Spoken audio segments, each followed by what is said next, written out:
आदाब 12 TV news देख रहे हैं आप। आपके साथ मैं मोहम्मद इमरान मंसूरी और इस वक्त मेरी मौजूदगी दिल्ली गाजीपुर बॉर्डर पर चल रहे किसानों के आंदोलन में है। कल लगातार एक खबर बहुत ज़्यादा ट्रेंड कर रही थी कि किसान आंदोलन गाजीपुर बॉर्डर खाली हो रहा है। बॉर्डर से जो है ये सारे टेंट और तंबू उखाड़े जा रहे हैं और किसान जो है गाजीपुर बॉर्डर खाली करके अपने घर जा रहे हैं। ये तमाम खबरें लगातार वायरल होती रहीं और जिस तरह से आपने देखा होगा कि किसान आंदोलन का चर्चित चेहरा पूनम पंडित कांग्रेस पार्टी ऑफिशियली ज्वाइन कर चुकी हैं और उसी को लेकर के हमारे साथ दो और चर्चित चेहरे हैं। हमारे साथ हरिंदर ताऊ हैं, किसान आंदोलन का चर्चित चेहरा है। हमारे साथ किशन पाल यादव हैं। लगातार इस किसान आंदोलन में ये तमाम जो चेहरे हैं वो बने हुए हैं। आप सोशल मीडिया के माध्यम से इन चेहरों से रूबरू होंगे। सीधे बातचीत इनसे करेंगे कि जो कल की जो घटना थी उसको लेकर के भी और पूनम पंडित को लेकर के भी बातचीत शुरू करेंगे। सबसे पहले तो बहुत बहुत स्वागत है ताऊ आपका। धन्यवाद। और आपके और सवाल पहला यही है कि पूनम पंडित किसान आंदोलन का सबसे चर्चित चेहरा पार्टी ज्वाइन कर चुकी हैं, कांग्रेस पार्टी में पहुंच चुकी हैं। क्या आप भी भविष्य में ऐसा सोचते हैं कि पार्टी? मैं नहीं जानता। अच्छा, कौन है? पूनम पंडित? नहीं, मैंने देखा नहीं कभी। आप नहीं जानते हैं पूनम पंडित? मैं नहीं जानता।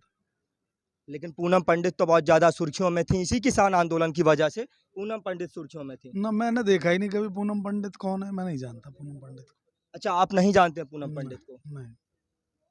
तो पूनम पंडित को नहीं जानते, लेकिन कल जो भी घटना यहाँ पर हुई उस घटना को लेकर के तमाम मीडिया चैनल ये खबरें चला रहे थे कि गाजीपुर बॉर्डर जो है खाली हो रहा है।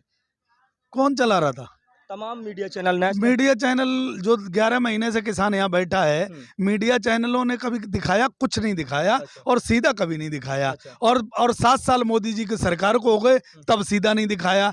4.5 साल योगी जी को सरकार हो गए कभी सीधा नहीं दिखाया। सब कुछ उल्टा दिखाता है। अगर ये कहती है कि मीडिया कि किसान आंदोलन खाली हो गया, किसान लोग अपने घर चले गए, तो उसका ठीक उल्टा समझ लो। अच्छा। कि किसानों की संख्या कल यहाँ इतनी थी, कल लोग जो है एक दूसरे को यहाँ माला पहना रहे थे, जयकारे लगा रहे थे।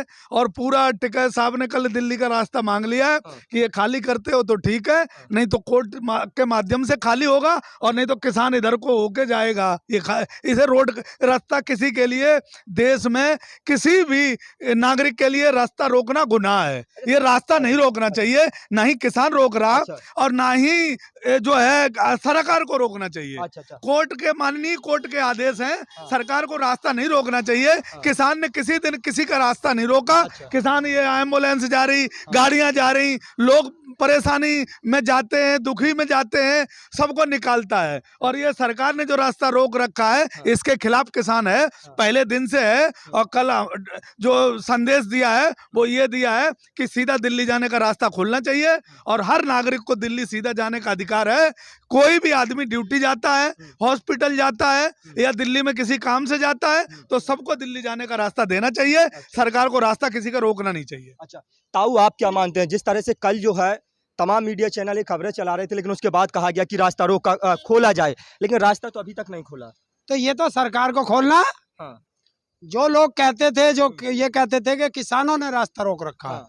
वो अब देख ले। हाँ। किसान ने कोई रास्ता नहीं रोक रखा। हाँ। जो रास्ता रोक रखा दिल्ली पुलिस ने। अच्छा। और मोदी सरकार ने रोक रखा। हाँ। तो मोदी सरकार खोल ले, दिल्ली पुलिस खोल ले, हाँ। सुप्रीम कोर्ट देख ले, अच्छा। अपना ऑब्जर्वेशन भेज के देख ले, हाँ। तब पता चलेगा। अच्छा, तो ये जो रास्ता है वो रास्ता दिल्ली पुलिस प्रशासन की तरफ से और जो शासन की तरफ से बंद किया गया, किसानों ने नहीं बंद किया। मैं देश की जनता को भी बता देता हूँ कि ये जो बैरिकेडिंग लगा रखे, इसके अंदर जो तार छोड़ रखे हैं, अच्छा। उन तारों में इलेक्ट्रिक करंट छोड़ रखा है। अच्छा। जो भारत पाकिस्तान की सीमा पे छोड़ा जाता है। अच्छा। तो ये देखिए सरकार कितनी जाति पे उतरी हुई है कि अगर यहाँ कोई हादसा हो गया तो उसके लिए सीधा मोदी और योगी जिम्मेदार होगा, अमित शाह जिम्मेदार होगा। लेकिन सरकार तो लगातार एक बड़ा आरोप लगाती रही है आप किसानों पर, कहती है कि 26 जनवरी को परमिशन दी गई। 26 जनवरी को आपको एक तयशुदा एक रूट था कि इस रूट से आपको जाना है, राजघाट जाने की परमिशन थी, लेकिन आप लोग लाल किले पर पहुंच गए। सरकार ने 7 साल में प्रधानमंत्री जी ने सिर्फ आरोप लगाया है और देश की सारी संस्थाएं बेची हैं, इसके अलावा कुछ नहीं करा। इधर से पैसा आ रहा है तो अडानी के दरवाजे पे कैसे जाएगा, अंबानी को दरवाजे पे कैसे जाएगा? अब कौन सी संस्था, जितने अधिकारी पीएमओ में बैठे हैं और और मंत्रालय में, वो सब फाइलें वो खोज रहे हैं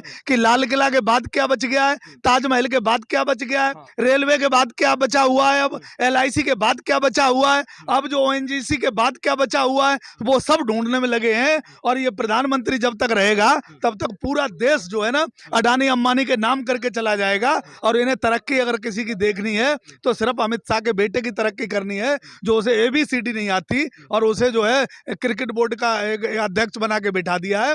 बाकी देश के लोगों को ये मजबूर बनाना चाहते हैं, मजदूर बनाना चाहते हैं। और यहाँ तक कि जो रोटी के पेट्रोल की तरह जो रेट रोज बढ़ेगा, वो गरीब सिर्फ रोटी के लिए लड़े, अपने पेट के लिए लड़े, उसकी सोच उससे आगे जाए ना, ये लोग ये चाहते हैं। ये गोलकर सावरकर के लोग हैं। गोलकर ने जो कहा था और सावरकर की जो विचारधारा है कि लोगों को इतना दुखी कर दो, लोकतंत्र को इतना कमजोर कर दो कि लोग रोटियों के लिए लड़ते रहें और पेट भरना ही वो अपने देश का विकास समझे, उसी विचारधारा की लाइन पे ये लोग चल रहे हैं। ये देश स्वीकार नहीं करेगा। अच्छा ताऊ, जिस तरह से पूनम पंडित ने कांग्रेस ज्वाइन कर लिया, हालांकि मैं आपसे पूछ रहा हूं, आप नहीं जानते, उस पर मत बोलिए, लेकिन भविष्य में क्या हरिंदर ताऊ को हम किसी पार्टी में देखेंगे, किसी विधानसभा चुनाव क्षेत्र से चुनाव लड़ते हुए देख सकते हैं क्या? क्यों मेरे चुनाव पे इतना जोर क्यों है भाई? नहीं, यही मैं, क्योंकि जो किसान आंदोलन से जो चेहरे निकल रहे हैं वो लगातार पार्टियों में जा रहे हैं। किसान आंदोलन का सबसे बड़ा चेहरा राकेश टिकैत जी है। हाँ। उन्होंने मना कर दिया चुनाव लड़ने की। अच्छा। तो और कौन चेहरा रह गया? हमारे जैसे 565 आए, 565 जाएंगे। नहीं तो आप जैसे लोग जो है राजनीति चमका रहे हों किसान आंदोलन की आड़ में। बैंक में खाता नहीं तो काहे की राजनीति चमकानी है? जिस दिन आंदोलन जीत जाएंगे अपने घरों लौट जाएंगे, घर लौट जाएंगे। और क्या?